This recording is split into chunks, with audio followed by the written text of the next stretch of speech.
Yes, guys. You read the title, you know what I'm now about to react to. Yes. It's a Mr. Coat video, and this is the first one I am reacting to. Now, I'm sure probably a lot of you are familiar with Mr. Coat on YouTube. I've been following this guy for a long time now. I think one of the first videos I ever watched of Mr. Coates was when he covered and reviewed Buzz Lightyear of Star Command, the show, of course. Yeah. And, from there on, because I've seen other videos of his, and, yeah, especially because I've heard of, say, That Fellow with a Coat.com or something, and I know Electric Dragon 505 was in connection with that and such, yeah. And, well, because, Mr. Coat and Electric Dragon 505 kind of in that kind of close territory of content videos, you know what I'm saying? Because both Electric Dragon 505 and Mr. Coat, they like to talk about background and history and such, like I do sometimes. Yep. But, yeah, and I've enjoyed and liked and favorited this, a good chunk of Mr. Coat's videos. But, yeah, so the first Mr. Coat video that I'm now about to react to is when Brad Gray ran Paramount Pictures. Now, it just struck me. It was just one of those things that just struck me. I was like, maybe I should do a reaction to this. Yeah, and judging by the thumbnail, because this will be pretty intriguing. Because Iron Man, Rango, and it's obvious that, because during those years, from say the late 2000s, early 2010s, there was quite an interesting lineup of movies straight from Paramount. Because in the case of, the first batch of MCU films, Phase 1, and then we had, say, Star Trek 2009, and then we had, say, Rango, and whatever other Paramount film that I can't think of as of this moment, but obviously Mr. Coat's going to talk about them, so, yeah. And I have no doubt, of course, that, this will be entertaining. Yep. Educational, I guess you could say. And, yeah, I guess I didn't have full knowledge that, Brad Gray, may he rest in peace, who ran Paramount, because, he sadly passed away from cancer, but, yeah, that's a shame. Well, I'm sure that, I don't know, what do some of the comments say? Just very quickly, I want to look at some of the comments, because, okay, because one commenter says there is an alternate universe where Paramount could have bought Marvel instead of Disney. I don't know. I mean, just like, it's like when Disney acquired Marvel, and of course with the cinematic universe, it all was turning out great at that time. I'm just simply saying, because I think, because then when, say, after Phase 3 came to an end, and then when, say, Phase 4 and from there on began, mixed bags and such. But that's not to say that what would come after the Infinity Saga were all bad. There had been some great ones that came out from, from Phase 4 to 5, etc. You get my point, and I'm sure you would think so too. And, yeah. And one commenter says that Rango is an underrated gem. That I definitely agree. Because Rango, and yeah, I mean, I'm going to start the video momentarily, but just, Rango, it's, it was a big deal at the time when it was out. Here's the thing, because it was Industrial Light and Magic's first ever animated feature film they ever did. ILM did the entire animation from beginning to end. That was their first fully animated film, and, still to this day, Rango looks spectacular. It really does. And, yep, just, it should get more attention and praise. Like, people like myself, I still do, of course, yeah, because, and let's face it, Rango is a very important part of ILM's history, and that's a fact, yeah. Very quickly on some of the other comments, at 17 seconds, who? Well, I'll find out myself, but, yeah. Alright, so... He was responsible for crappy films? Okay, not all of them, but just come on. Yeah.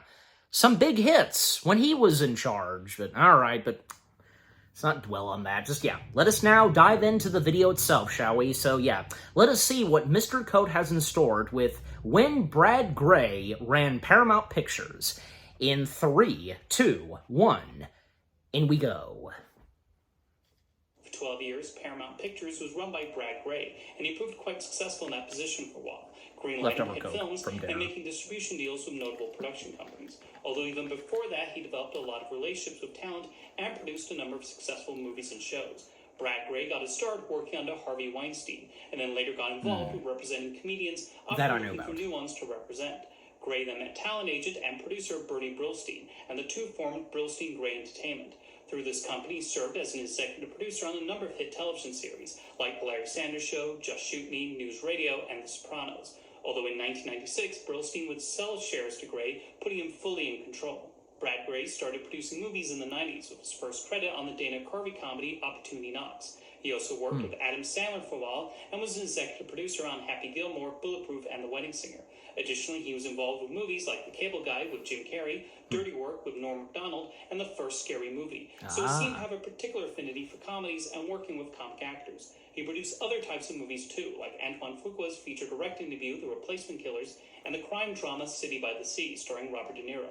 There was also the comedy View from the Top, starring Gwyneth Paltrow as a flight attendant, which was notably delayed from its original Christmas 2001 release to March 2003 due to the September 11th attacks. In 2002, Brad Grey co-founded the production company Plan B Entertainment, alongside Brad Pitt and Jennifer Aniston, although he would still be involved in producing television shows under his own banner.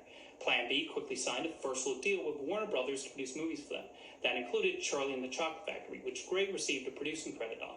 Not long after the release of the Hong Kong action film Infernal Affairs, Pitt and Grey bought the rights to make an English-language remake for WB, and eventually signed Martin Scorsese to direct. Shortly before that movie started filming in 2005, Brad Grey accepted an offer to become the new CEO of Paramount Pictures.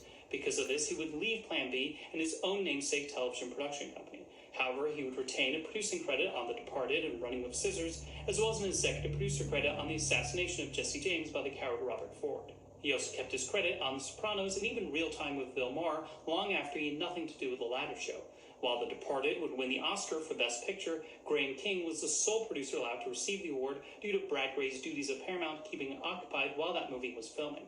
As a result, the Academy decided he was not involved enough in the production to receive the nomination, despite being the person who packaged the film and brought Scorsese on board. While Grey appealed this decision, with King and Warner Brothers backing him, in the end he was left celebrating the film's Oscar victory on the sidelines. Interesting enough, fellow Best Picture nominee Babel was the first film Grey picked up after starting his job at Paramount. It was also the first movie released under the Paramount Vantage label, which was given more money than its predecessor, Paramount Classics, to produce and pick up films. In fact, Grey quickly gained a reputation for spending a sizable amount on acquiring scripts and making production agreements. That included getting right to work signing deals with a number of notable production companies. One, funnily enough, was a first-look deal with Plan B, although that one did not amount to much, as most of their productions would end up released by a variety of other distributors. The only films released during Grey's tenure at Paramount were Mike White's Year of the Dog, the drama Mighty Heart, the blockbuster hit World War Z, and Oscar winners Selma and The Big Short. Another one of his early deals was a distribution agreement with the newly formed Marvel Studios, for what would turn out to be the start of the Marvel Cinematic Universe. Paramount released Iron Man, Iron Man 2, Thor, and Captain America, the First Avenger, and even though Disney would eventually produce and release the films themselves and take the rights to those first few MCU films, Paramount got to keep the logo on the Avengers in Iron Man 3 and receive a percentage of the box office, which proved quite lucrative. Paramount would also acquire DreamWorks Pictures just like Indiana Jones leadership. And even though DreamWorks Animation was already a separate company at this point and was not required to have its films distributed by Paramount, Jeffrey Katzenberg would sign his own deal with the studio. The DreamWorks titles would end up occupying a decent amount of the Paramount schedule, and when a film hit, like Transformers and Disturbia, they were certainly happy to reap the benefits. Grey also continued his association with Martin Scorsese, with Paramount releasing several of his movies, including his Rolling Stones concert film Shine a Light, and the box office hits Shutter Island and The Wolf of Wall Street. Another successful partnership was with J.J. Abrams and his Bad Robot Productions, which helped provide the Star Trek franchise, became involved with Mission Impossible, and produced other hits like Cloverfield and Super 8. Yes. As you can see, Brad Gray seemed to recognize the importance of signing deals with smart and talented producers and filmmakers and seeing what they could bring to both original films and existing properties. Paramount also seemed to work quite a bit with Warner Brothers on the distribution of some films. Although in the case of Watchmen, that was a movie Brad Gray had decided to put in turnaround after he came to Paramount. Then when Warner Brothers decided to pick it up, Paramount came back and after a bit of a legal fight, eventually got the international rights. Meanwhile, films like Zodiac, Sweeney Todd, and The Curious Case of Benjamin Button were released by Paramount domestically and by WB internationally. Some other notable films released by the studio during the first 5 years of Gray's tenure included Indiana Jones and the Kingdom of the Crystal Skull, Up in the Air, The Fighter, and True Grit. Gray seemed to have a genuine desire to have Paramount release a mix of commercial fare that ranged from action to comedies to dramas to animation. As a result, the studio ranked high in market share in 2008, 2009, and 2010, and was number 1 in 2007 and 2011. Although a major reason Paramount was number 1 in those years was because of their association with DreamWorks as well as the Marvel Studios deal, because things would change dramatically after those ended. In 2008, DreamWorks Pictures decided to split from Paramount and return to becoming an independent company. And while they would continue to work together on some films, they eventually signed a new distribution deal with Disney. However, Paramount would retain the rights to the DreamWorks Pictures library up to that point, including continuing to make sequels to their movies like Transformers and Anchorman without them. And as mentioned before, Disney would take over the release of Marvel movies beginning with the Avengers. Following the release of Rango, Brad Gray announced he would start a new in-house animation studio named Paramount Animation. This apparently put DreamWorks Animation in an interesting dilemma with the distribution deal expiring after 2012. While Jeffrey Katzenberg had the option of extending it another year, he decided to move their releases to 20th Century Fox instead. So in the span of a few years, Paramount lost 3 major partners that were pivotal to beefing up their slate. How much did these losses affect the studio? Well, it went from being number 1 in market share in 2011 down to number 7 the following year. And that was even with 2 remaining DreamWorks Animation releases. They continued to struggle in the years after that, often ranking low among the studios. Not to say there were not the occasional hits, like World War Z, The Wolf of Wall Street, Star Trek Into Darkness, Interstellar, Teenage Mutant Ninja Turtles, Daddy's Home, The Big Short, 10 Cloverfield Lane, Arrival, and the second SpongeBob movie. The Mission Impossible and Transformers series also continued to be reliable. However, there were a lot of flops and underperformers. Even Star Trek Beyond and the Ninja Turtles sequel pulled in disappointing grosses, as did Zoolander 2 and Martin Scorsese's Silence, so the latter was always going to be a tough sell. Monster Trucks was a particularly infamous flop, a film that was frequently delayed, and even came from an idea conceived by the 4-year-old son of Paramount president Adam Goodman. Even as Brad Gray tried to keep his job, Viacom decided it was not working and fired him in February 2017, with former 20th Century Fox chairman Jim Giannopoulos taking his place. While he likely had hopes to return to being a producer or possibly run another studio, that did not happen, as he died only a few months later in May from lung cancer. While Brad Gray's time running Paramount was certainly rocky and primarily relied on production deals to fill up the studio slate, he was still responsible in helping get those movies out there and tried his best to release a mix of both franchise temples and more director-driven dramas and comedies. See you next time. Just after all that, and then just all that he's got left to say is see you next time. Just like, thanks for watching, and, what are your thoughts? That kind of stuff. Yeah, and that logo, because obviously, because back when Electric Dragon 505, isn't he still? No, because, just overall, I remember when, in his early animation lookbacks, that logo showed that Mr. Code and Friends.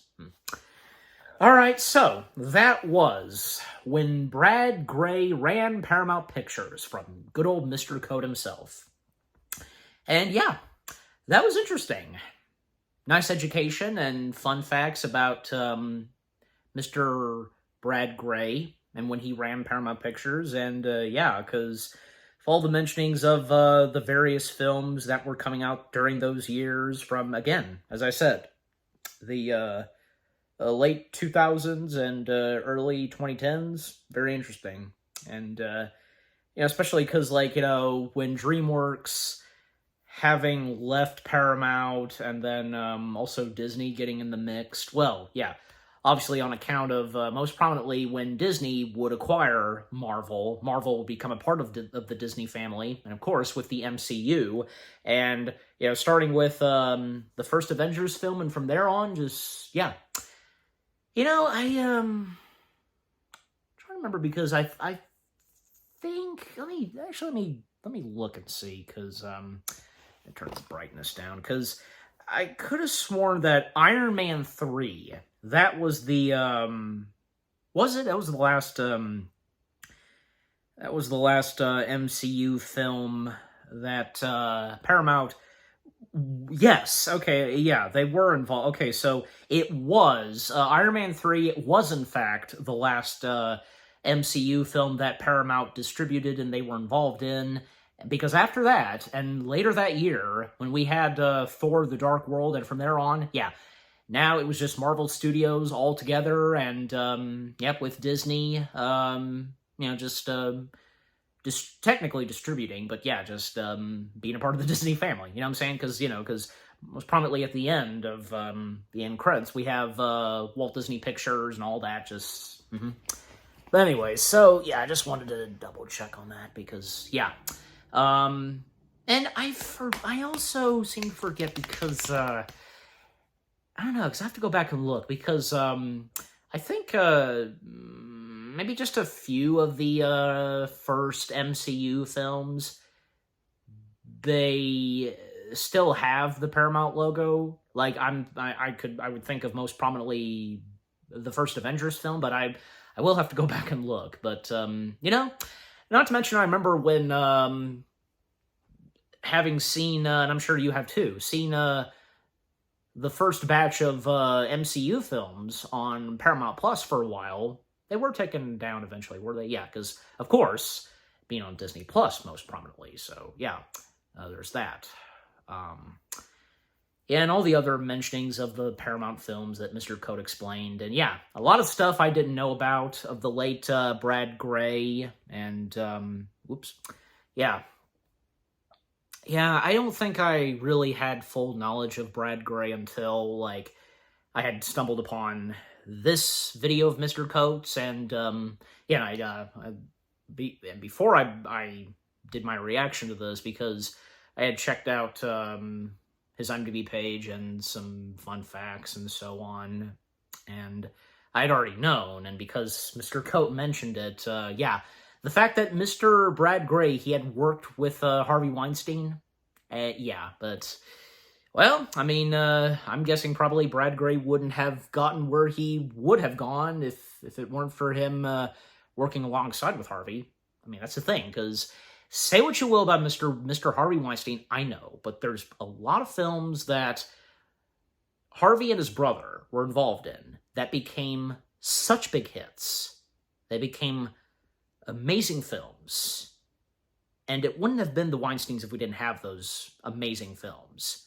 Even funny enough, because, like, there were some movies that they were involved in that did not involve their company.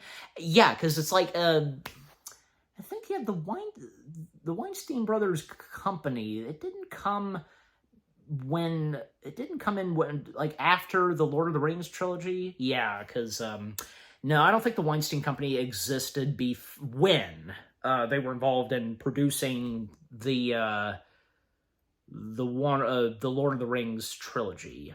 Yeah, all three films. Because I think because there was a time they were involved. I'm trying to remember the whole math, because they were once involved in Miramax. They were responsible for running Miramax, but eventually, yeah, they dropped out, and then, after doing a couple other films, etc., then they would find themselves doing their own company, etc. But yeah, now I'll have to go back and listen